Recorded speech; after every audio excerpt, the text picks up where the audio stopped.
دل کو میرے یا خدا دے زندگی و تازگی، شاہ عبدالحی مقبول الدعا کے واسطے۔ مجھ کو اپنی بارگاہ اہدیت میں کر قبول، مخلص الرحمہ جہانگیر خدا کے واسطے۔ الہی خیر گردانی بحق کے شاہ جیلانی، سیرت فخر العارفین حصہ 2، راز فنا اور اس کی تشریحات و توضیحات۔ بسم اللہ الرحمن الرحیم، نحمدہ و نصلی علی رسولہ الکریم۔ حیات مبارک حضرت مؤلف حضرت مولانا حکیم سکندر شاہ قدس سرہ، سیرت فخر العارفین رحمۃ اللہ علیہ۔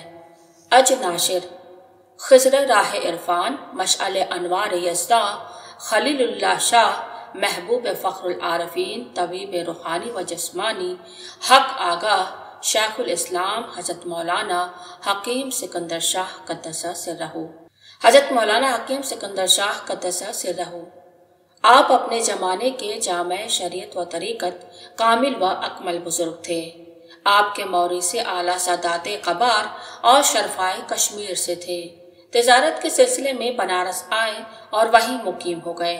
آپ کے والد ماجد کا اسم گرامی سید اسلام شاہ رحمۃ اللہ علیہ ہے۔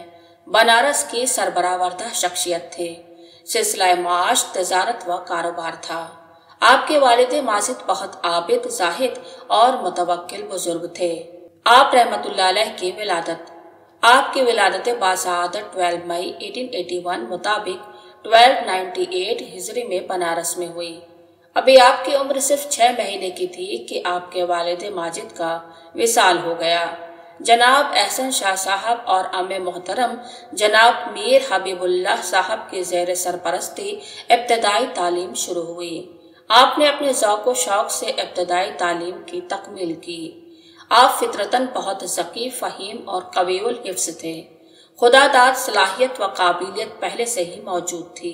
ارادت کی ابتدا حضرت فخر العارفین رحمۃ اللہ علیہ جب بنارس میں تشریف لائے اور آپ کے اوصاف و محامید، کرامات اور فتوحات کا مشاہدہ کیا تو آپ کے قلب میں محبت اور اعتقاد پیدا ہوا اور روح میں کشش پیدا ہوئی۔ بیعت 1897 عیسوی میں 16 سال کی عمر میں بنارس میں حضرت فخر العارفین رحمۃ اللہ علیہ سید شاہ محمد عبدالحی قدس سرہ کے دست حق پرست پر بیعت کی سعادت نصیب ہوئی۔ آپ 1899 عیسوی میں 18 سال کی عمر میں دربار شریف چاٹگام اپنے پیر و مرشد کے خدمت اقدس میں حاضر ہوئے۔ کم و بیش 5 مہینے دربار شریف میں حاضر رہیں اور اسی پہلی حاضری میں خلافت کی نعمت عظمہ سے سرفراز فرمائے گئے۔ نصیحت حضرت فخر العارفین رحمۃ اللہ علیہ۔ اسی پہلی حاضری میں نصیحت فرمائی گئی، ابھی تمہاری عمر کم ہے، علم دین حاصل کرو اور یہی تمہارے حق میں بہتر ہوگا۔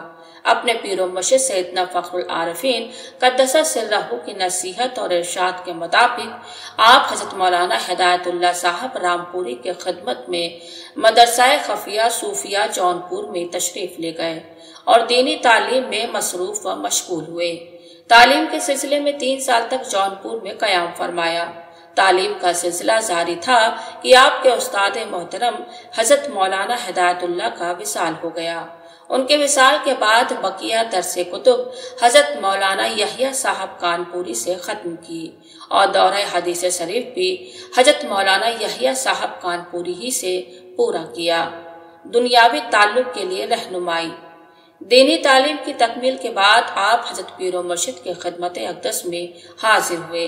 فرمایا آپ نے ہمارے کہنے سے علم دین تو حاصل کر لیا، لیکن دین کا علم ہدایت مخلوق کے لیے ہے، نہ کہ معاش کے لیے۔ اب آپ معاش کی خاطر فن طب دلی یا لکھنؤ جا کر پڑھیں۔ آپ حسب فرمان حضرت فخر العارفین رحمۃ اللہ علیہ طبی تعلیم کے حصول کے لیے دلی تشریف لائے اور اپنے استاد محترم مسیح الملک حکیم اجمل خان صاحب کی رہنمائی میں علم طب حاصل کیا اور انہی کی مطب میں عملی فن سیکھا۔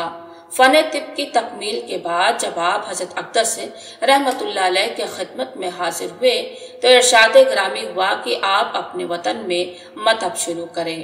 حسب الحکم مطب شروع کیا۔ اس کے بعد جب خدمت اقدس میں حاضر ہوئے تو ارشاد فرمایا دوا خانہ بیچ ڈالو اور جس کا روپیہ دواخانے میں لگا ہے اس کو واپس کر دو۔ ارشاد ہوا کہ مکان جاتے ہوئے دلی جانا۔ مکان پہنچ کر انہوں نے یہ دواخانہ جو 500 روپے سے کھولا تھا 50 روپے میں فروخت کر دیا۔ اس کے بعد دلی تشریف لے گئے۔ یہاں مسیح الملک نے ایک رئیس کے علاج کے لیے آپ کو بھیج دیا۔ اس کے بعد ایک دوسرے والیان ریاست کے علاج کے لیے آپ کو بھیجا گیا۔ اس طرح کافی روپیہ آپ کو ملا۔ نتیجہ یہ ہوا کہ دواخانے کی وجہ سے جو 500 روپے آپ پر قرض ہو گئے تھے وہ ادا ہو گئے۔ اس کے بعد بلا اجازت حضور اقدس دلی چلے آئے اور یہ خیال کیا کہ پہلے کی طرح اس دفعہ بھی کافی روپیہ مل جائے گا۔ دلی کے اس طویل قیام میں آپ کو کوئی مالی منافع نہیں پہنچا۔ آخر دربار عالی سے گرامی نامہ ان کے نام صادر ہوا کہ مسیح الملک پر ٹیک نہ لگاؤ، دلی سے باہر فلاں فلاں مقام میں سے کسی جگہ جا کر اپنا مطب جاری کریں۔ اس مکتوب شریف نے ان کو متنبہ کیا کہ اس دفعہ آنا ان کا غلط تھا۔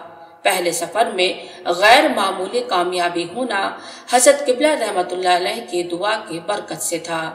اس کے بعد آپ نے کانپور میں اپنا مطب جاری کیا۔ خدا نے کامیاب کر دیا اور وقار و منزلت اور جائیداد وغیرہ سب رحمت خداوندی سے حاصل ہوا اور بفضل بہت نامور اور بڑے باوقار طبیب بن گئے۔ پیر و مرشد سے محبت۔ ایک روز سیدنا حضرت فخر العارفین قدس سرہ نے حاضرین دربار شریف سے ارشاد فرمایا کہ اب تو خدا کے فضل سے ہر طرح کی فراغت ہے۔ اوائل میں یہاں نہایت اسرت رہی اور ایسا زمانہ گزرا ہے کہ کیلے کی جڑیں اور سن کے پھول ابال ابال کر کھائے جاتے تھے۔ سکندر شاہ اور نبی رضا خاں اسی زمانے کے لوگ ہیں۔ ان بیچاروں نے اس زمانے میں نہایت اسرت کے ساتھ گزارا کیا ہے۔ آپ رحمت اللہ علیہ کے متعلق سیدنا حضرت فخر العارفین رحمت اللہ علیہ کے ارشادات۔ آپ کی خلافت۔ ارشاد فرمایا سکندر شاہ اپنے عشق اور اعتقاد کے زور سے سرکاری صندوق اڑا لے گئے۔ ہم نے بہت چاہا کہ ان کو خلافت نہ دے، مگر ہم کیا کریں، ہمارا کوئی اختیار نہیں ہے۔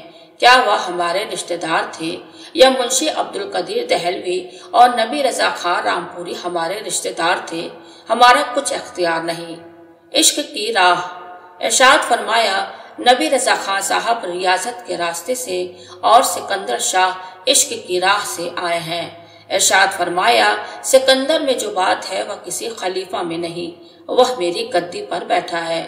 ارشاد فرمایا قیامت کے دن اللہ تبارک و تعالیٰ نے اگر مجھ سے پوچھا کہ میرے لیے کیا نظر لائے ہو تو میں سکندر کو پیش کر دوں گا۔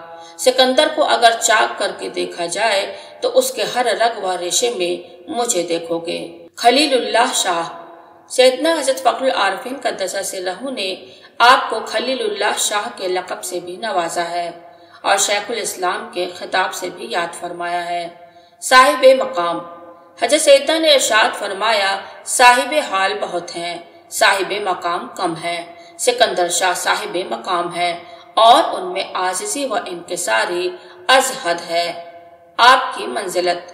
ارشاد فرمایا میں نے اپنے اہل و عیال سے کہہ دیا ہے کہ خوشی و غم ہر حالت میں سکندر کو یاد کیا کرے۔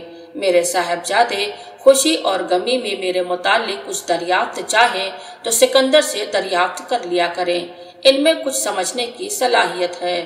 ارشاد فرمایا نبی رضا خاں ریاضت کے راستے سے، سکندر شاہ عشق کی راہ سے اور منشی عبدالقدیر عز و انکساری کے راستے آئے ہیں۔ ارشاد فرمایا میں نے سکندر شاہ اور منشی عبدالقدیر کو پوری تعلیم دی ہے۔ ہندوستانیوں سے خطاب۔ ہندوستانیوں کو مخاطب کر کے فرمایا کہ تم لوگ سکندر کی تعظیم کرنا۔ ان میں قبرنی موت الکبریٰ کا مضمون آیا ہے۔ ہدایہ والے کہتے ہیں قبرنی موت الکبریٰ یعنی مجھ سے قبل کے بڑے قضا کے انتقال نے مجھے بڑا فقیہ بنا دیا ہے۔ شاہ بدیع العالم کے خراب ہونے اور نبی رضا خاں صاحب کے انتقال نے اس وقت سکندر کو بڑا بنا دیا ہے۔ وہ میرے خلیفہ اعظم ہے۔ کانپور میں تشریف آوری۔ دلی کے قیام کے بعد آپ نے پہلے بنارس میں سلسلہ مطب شروع کیا۔ اس کے بعد حضرت پیر و مرشد کے فرمان کے بموجب کانپور تشریف لے آئے اور اسی شہر کو اپنا وطن بنایا۔ یہی اجسر نو مطب کا سلسلہ قائم کیا۔ قلیل عرصہ میں آپ کی بے انتہا شہرت ہو گئی۔ بے شمار مایوسین اور لا علاج مریض آپ کی مسیحائی سے فیضیاب اور تندرست ہوئے۔ اس سرچشمہ فیض سے نہ صرف غریب و امیر بلکہ بڑے بڑے والیان ریاست نے بھی استفادہ کیا۔ آپ نے بندگان خدا کی فلاح اور رشد و ہدایت کے لیے سیرت فخر العارفین تالیف فرمائی۔ حضرت غوث الاعظم کی تصنیف فتوح الغیب شریف اور حضرت شیخ العارفین کی تصنیف خلاصہ شرح الصدور تنقید تقویت الایمان کا اردو ترجمہ کیا۔ انگریزی زبان میں راز فنا کا تشریحی ترجمہ لائٹ آف دا ورلڈ کے نام سے شائع فرمایا، تاکہ نہ صرف امریکہ و اہل یورپ بلکہ پوری دنیا کے متلاشیان حق بھی مندرجہ ہدایات سے رہنمائی حاصل کر کے اپنے گوہر مقصود کو حاصل کریں اور راہ حق کی منزل تک پہنچنے کے لیے بھٹکتے نہ پھریں۔ آپ ہمہ محبت تھے۔ آپ کے فیضان صحبت سے دلوں میں درد پیدا ہوتا اور سینوں میں محبت کی آگ بھڑک اٹھتی۔ بے شمار طالبان مولا آپ کی زیارت و محبت سے نشان مقصود پر پہنچے اور آخر کامیاب ہو گئے۔ وصال 1 شوال 1378 ہجری جمعہ کے دن بروز عید الفطر مطابق 10 اپریل 1959 عیسوی فجر کے وقت 77 سال کی عمر میں چند روزہ مختصر سی علالت کے بعد آپ نے وصال فرمایا۔ انا للہ و انا الیہ راجعون۔ ہرگز نہ میرت آنکھ کے دلش زندہ شد با عشق سبت است پر زریدہ عالم دوام ماں۔ مزار مبارک۔ آپ کا مزار مبارک تقیہ بیساتیان شہر کانپور میں زیارت گاہ خلائق اور مرضع خاص و عام ہے۔ رات دن بے شمار لوگ زیارت کے لیے حاضر ہوتے ہیں، اپنی مراد کی جھولیوں کو فیوز و برکات سے بھرتے ہیں۔